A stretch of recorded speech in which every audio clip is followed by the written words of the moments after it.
አንድ የምነግራችሁ ነገር ቢኖር ማለት ነው ተስፋ እንዳትቆርጡ። እውነቴን ነው የምላችሁ፣ ተስፋ እንዳትቆርጡ። ይህ ቪዲዮ እናንተ ሼር ሳደርገው እያለቀስኩኝ አይ ነው ምን ይሉኛል ብዬ ላስብ እችላለሁ፣ ግን እውነት ጨለማ ውስጥ ያሉ ሰዎች እነሱን ተስፋ ያሳያል፣ ለእነሱ ተስፋ ይሆናል። እኔ ልንገራችሁ ማለት ነው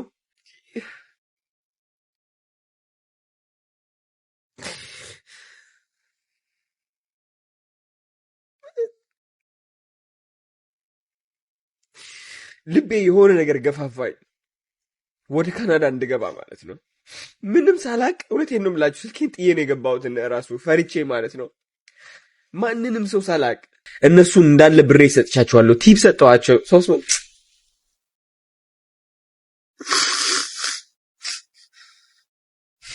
እንደሌላው ነው ደብቄ ከመግባት ማለት ነው። ታክሲዎቹን እንዳለ 200 300 ከዛ ደግሞ ምን ልቤ ውስጥ እንዳደረ አላውቅም። አሮ ነው እሄዳለሁ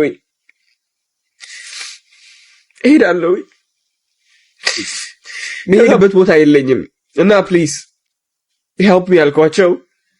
ከዛ እነሱም ጥሩ ሰዎች ታክሲ ላኩልኝ። ከዛ ታክሲ ላኩልኝ ቦታ ወደ ሄድኩበት ሸልተር ግን እንዳለ የሆምለስ እና ላይክ እብድ የሆኑ የሚያጨሱ አዲክትድ የሆኑ ሰዎች እዛ የሚያድሩበት ቦታ ነው የሚደባደቡ። ከዛ እዛ ሸልተር ለ2 ሳምንት ቆየው። ላይክ እዛ ሸልተር ይሆናል አይደል በቃ እንዳለ ሙዴ ተበላሽቶ ነበረ። ስለ ህይወት ማን እንደሆንኩኝ ረሳሁት። አዶናይ ማን ነው? የት ነው ያደግኩት? ጸባዬ ምንድነው? በቃ ግራ ገባብኝ። ህይወቴ እንዳለ ቄሪር አለብኝ። ወይኔ ወደ ሸልተሩ ለመሄድ ማለት ነው ብር አልነበረኝም። በባስ እንዳልሄድ ደግሞ ማለት ነው በጣም ሌት ሆናለሁኝ፣ እዘገያለሁ። ስለዚህ ጨነቀኝ።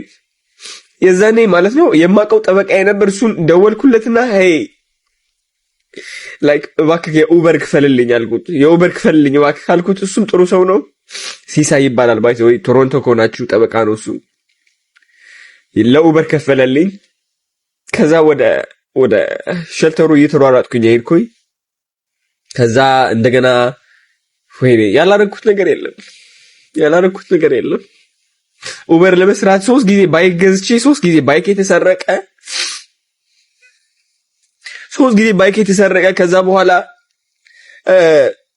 የመጨረሻ ጊዜ ባይክ ከተሰረቀ በኋላ ማለት ነው ከመሰረቁ በፊት ሸልተሮቹን ጠየቅኳቸው። ውጣ እያሉኝ ነበር ከዛ ሸልተር። ብር አልነበረኝም። 600 የመጨረሻ የነበረች ሳይክል ነው የገዛሁት ኡበር ለመስራት ብዬ ማለት ነው። ከዛ ሸልተሮቹ ምን አልኳቸው? ሄይ ላይክ ብር የለኝም አሁን ውጣ እያላችሁኝ ነው። ብር የለኝም፣ የቤት ኪራይ ማግኘት አልቻልኩም እና ፕሊዝ ትንሽ ትዕግስት አድርጉልኝ። ነው በጣም ቆይተሃል፣ መውጣት አለብህ፣ በጣም ብዙ ሰዎች እየጠበቁ ነው አሉ። ተስፋዬ ምን ነበረች? ኡበር ነበረች፣ ባይኳ ማለት ነው። በቃ ለፍቼ እሷን ሆስቴል እንደውም ከፍዬም ላድር እችላለሁ አልኩኝ። ከዛ ባይኳን መስራት ጀመርኩኝ። በመጀመሪያው ምሽት ተሰርቃ አደረች ማለት ነው።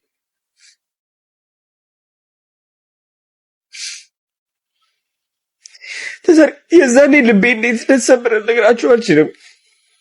የዛኔ እንዴት የማደርገው እንደጠፋኝ። እዛ የሸልተሩ ማናጀሯ መታ ማለት ነው ኦኬ አንድ ሩም አግኝተልናል እዛው መግባት ትችላለች። ከዛ የእግዚአብሔር ነገር ገረመኝ። በቃ መጨረሻ ላይ ሁሉ ነገር ከማጣቴ ደጅ ከመውጣቴ በፊት እንደገና አዳንከኝ ጌታ ያልኩኝ። እግዚአብሔር አመስግኑ ብቻ፣ ሰው አትግዱ እናንተ። እውነቴን ነው የምላችሁ፣ ይቅር ባይነት ይቅር በሉ። በዚህ እየተጠፋችሁ በዚህ ይኸው ፍቅር ስጡ። አንድ ቀን ዛኔ ትባረካላችሁ። ስትባረኩ ደግሞ ማለት ነው የሚያስለቅሳችሁ ባርኮት ነው። ስትባረኩ ደግሞ ማለት ነው ዝም ብላችሁ ለአንድ ቀን ተደስታችሁ የምትተውት አይደለም። መስገን ጌታዬ ሆይ ቴንክ ዩ ተመስገን ጌታዬ ሆይ